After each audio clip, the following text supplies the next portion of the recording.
যাই হোক, এত ডিস্টার্ব যে মানে বোঝা যাচ্ছে না। আচ্ছা, আপনাদের আমি কয়েকটা কথা বলি।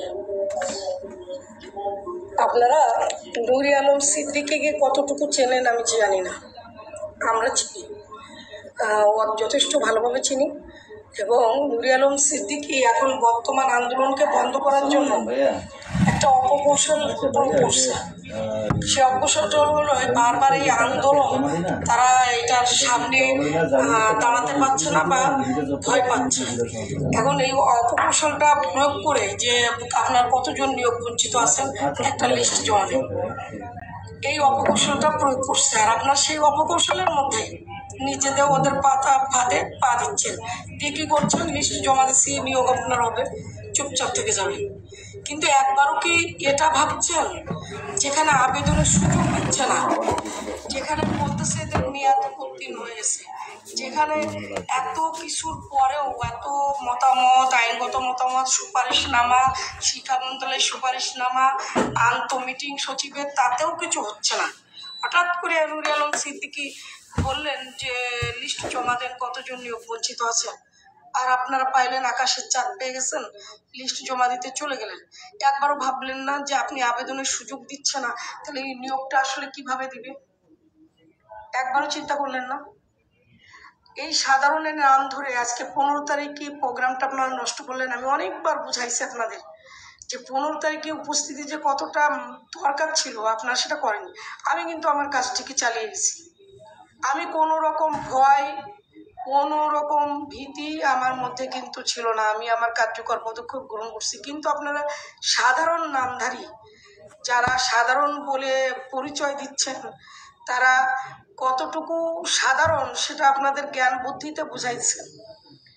আপনারা 15 তারিখে আসলেন না, 16 তারিখের গুরুত্ব তাদের আপনাদের বোঝাই আর জানাইলাম, আপনারা আসলেন না। 2টা প্রোগ্রামকে আপনারা নষ্ট করছেন এবং এই ভুলের খেসারত আপনারা অবশ্যই দেবেন।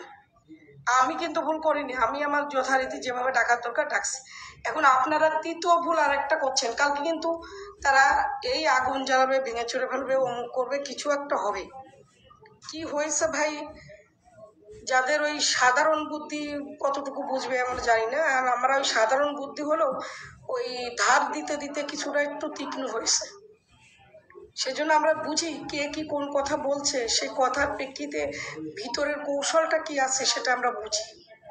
সুতরাং যারা এই কৌশল পাতা কৌশলের মধ্যে, অপকৌশলের মধ্যে পা বাড়াচ্ছেন, বাড়ান, আমার আপত্তি নেই। কিন্তু আজকে এই লিস্ট জমা দেওয়ার জন্য মাঠে যে পরিমাণ লোক উপস্থিত হয়েছেন, সেই লোকের যদি আন্দোলনের মাঠে আসতেন তাহলে নিজের অধিকারও তো আদায় হতো, আবেদনের সুযোগও পাইতেন, নিয়োগও নিশ্চিত হইতো। আসলেন না। তা আপনাদের আমার কিছু বলার নেই। আমাকে যে ধরনের ফোন আসছে আমি সেই ফোনের উত্তর জনে জনে না দিয়ে আমি আপনাদের একবারে জানিয়ে দিলাম যে এটা একটা অপকৌশল, একটা ফাঁদ। নুরি আলম সিদ্দিকী কখনোই কোনো নিয়োগ দিতে পারবে না। এই নিয়োগ দিতে গেলে আপনার রুল জারি করতে হবে। একমাত্র সেই রুল জারি করার ক্ষমতা শিক্ষা মন্ত্রণালয়ের আছে, আইন মন্ত্রণালয়ের আছে, এটা মাথায় রাখবেন। যাদের আবেদনের সুযোগ দিচ্ছে না, যাদের মেয়াদ উত্তীর্ণ বলছে, তাদের লিস্ট জমা দিয়ে সে কিভাবে নিয়োগটা দিবে? এখন দরকার দুর্বার আন্দোলন,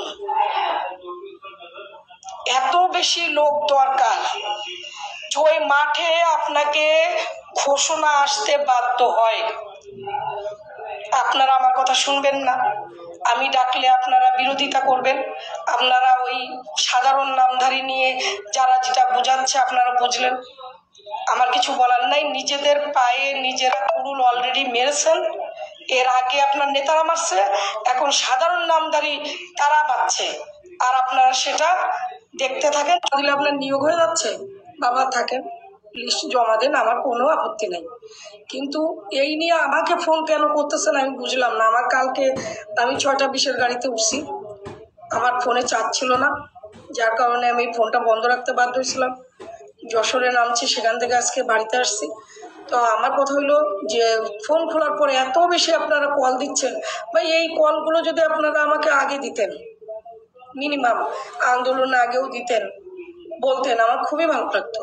কিন্তু এখন দিচ্ছেন কি জন্য? ওরা লিস্ট জমা নিচ্ছে, আমার কাছ থেকে আর একটু যাচাই করতে চাচ্ছেন। তা আপনাদের আমি জনে আমি তো বুঝাই পারবো না। আমি এই জন্য একবারে লাইভে এসে বললাম, নুরি আলম সিদ্দিকী নিয়োগ দেওয়ার ক্ষমতা রাখে না। সে হলো সবচেয়ে দুষ্টু প্রকৃতির লোক। ওই এনটিআরসির সবচেয়ে জঘন্যতম ব্যক্তি হলো নুরি আলম সিদ্দিকী।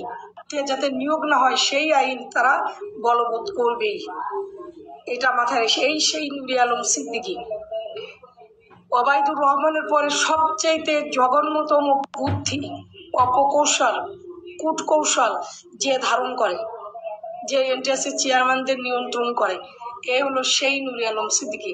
এন্ড আপনারা এর কথা শুনে লিস্ট জমা দেবেন, দিতে পারেন, আমার কিচ্ছু ভাই করার নেই। কিন্তু আপনারা অলরেডি 2টা প্রোগ্রামকে নষ্ট করে ফেলেছেন।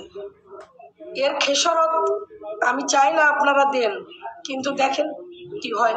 কিন্তু আপনি এখন আর নতুন করে আপনাদের নিয়ে চিন্তা আর করছে না, কারণ যারা কথা বোঝে না, যারা যাকে সাড়া দেয় না, যাদের 95% কাজ আগানোর পরে যে শোনে সেই বলে, এত দূর আগে গেছেন। শুধু এখন একটা বড় সড়ো আন্দোলন ধাক্কা দেওয়ার দরকার ছিল, এটা আজই দেও, এখনই দেও। কিন্তু আপনারা সেই ডাকে সাড়া দেননি। সাধারণ বলে নিজেদের অসাধারণত্ব পরিচয় দিয়ে কালকে কি যে লাভ করলেন আপনারাই জানেন। এখন লিস্ট দিয়ে নিয়োগ নিতে চাচ্ছেন, দেন।